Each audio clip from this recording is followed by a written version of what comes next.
Oke, kembali lagi. Pro, Kontra. Kalau pikir-pikir Los, kayak lu tahu nggak sih di banyak banget negara itu tuh pasti ada etnis Tionghoa-nya di sana gitu. Contoh kayak di Indonesia, Chinese di Indo kan banyak kan tersebar. Kita menyebut Indo. Di Singapura banyak juga, Malaysia ada juga, sampai ke Eropa. Sampai Kayak ke bahkan Amerika itu juga banyak gitu. Nah, kayak gue penasaran, kok bisa mereka tersebar gitu etnisnya secara luas gitu di dunia ini? Kenapa? Kenapa bisa tersebar? Tersebar di seluruh dunia, ada di mana-mana Iya, gitu. seruan ini ya. Itu sebenarnya cara tersebarnya sendiri-sendiri sih, Sendiri-sendiri. maksudnya tuh ya beda-beda faktor yang membuat mereka ke sana gitu. Nah, mungkin kita bahas dulu lah satu persatu. Kayak misal di Indonesia dulu deh. Kenapa ada etnis Tionghoa di Indonesia di awalnya gitu. Nah, banyak kan etnis Tionghoa di Indonesia kan dari orang Hakka sama orang Hokkien gitu, sama ada berapa kanton gitu kan. Nah, itu kan dari bagian Cina, bagian selatan agak ke Tenggara gitu. Di provinsi Fujian gitu-gitu, Guangdong. Nah, itu di zaman itu, Zaman siapa? Zaman kapan ya? ya zamannya tuh tergantung tahun 1700-an itu udah mulai ada migrasi lah ke ini gitu. ke Indonesia gitu. Nah, Kenapa ada migrasi tadi? Kita ngelihat, kita kan ada beberapa kali ngebahas tentang kuli kontrak. Kita ngomong orang Jawa, kuli kontrak juga pernah. Ya. Terus kita ngebahas Singapura, ada kuli kontrak juga. Nah, itu hal yang sama juga ke Indonesia. Karena ada pembangunan kota. Kayak misal di Indonesia dulu itu ada Batavia. Itu mendatangkan kuli kontrak juga dari gitu. Cina daratan gitu. Nah, sampai ke Indonesia ya, ke mainland itu ke Indonesia. Terus ada juga perkebunan. Makanya jadilah beberapa etnis terkenal. Seorang Hokkien ada dari Medan gitu.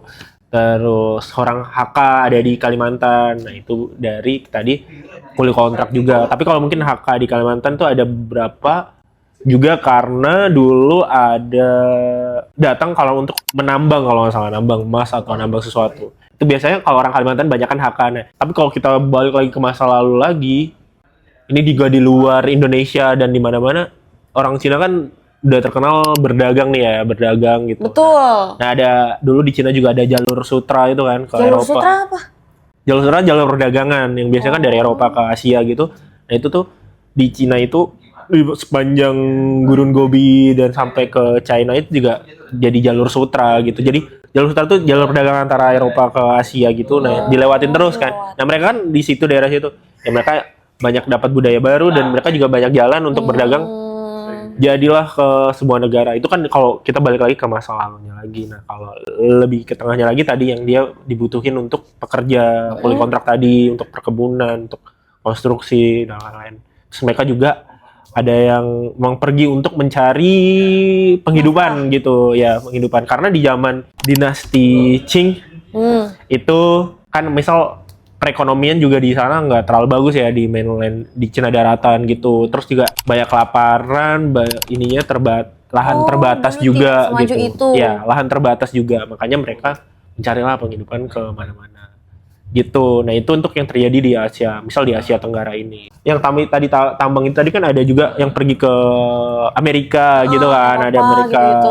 Ya, ke Amerika tuh yang ini California Gold Rush Iya, itu. California, betul banget. Nah, itu datang ke California dia untuk dulu tuh ada kayak demam buat dapetin emas kan di California. Ya, maksudnya kita sebutin itu namanya bahasa Indonesia demam emas California, kayak dia tuh. Maksudnya orang-orang pada tergila-gila. Iya, ada emas gitu. Karena di sana itu ada dibilang ada gunung emas di California itu. Makanya semua orang dari seluruh dunia datang. Nah, termasuk orang Cina itu datang untuk menambang emas itu tadi. Nah, kalau zaman-zaman sekarang ya semakin banyak orang Cina datang ke negara lain, kayak misal ke Amerika ya untuk banyak kan pendidikan ya. Karena masa pendidikan. Terus sekarang karena China udah maju, ke negara lain adalah berinvestasi. Gitu. Nah, tapi komunitas-komunitas yang udah terbentuk ini banyak kan bukan yang baru-baru ini sih, tapi banyak kan dari yang zaman ya tahun-tahun sebelumnya. sebelumnya yang tadi datangnya karena dia adalah dipekerjakan sebagai Kuli tenaga kontrak. kontrak atau mencari penghidupan barunya lagi lah gitu. Kenapa bisa tersebar ke banyak negara itu tadi banyak banget timelinenya banyak ya kayak dari mulai perdagangan ada, terus dari jadi kuli kontrak ada, mulai ke sini-sini itu paling ya untuk bersekolah, bekerja dan berinvestasi gitu makanya bisa tersebar banyak. Dah. Oke, Jangan lupa like, komen dan kalau misalkan enggak gimana? subscribe dan jadikan video ini minimal 2000 viewer. Iya, jadiin 2000 gak? Dah. Komen apa aja bebas. Oke, kita akhiri. Bye bye.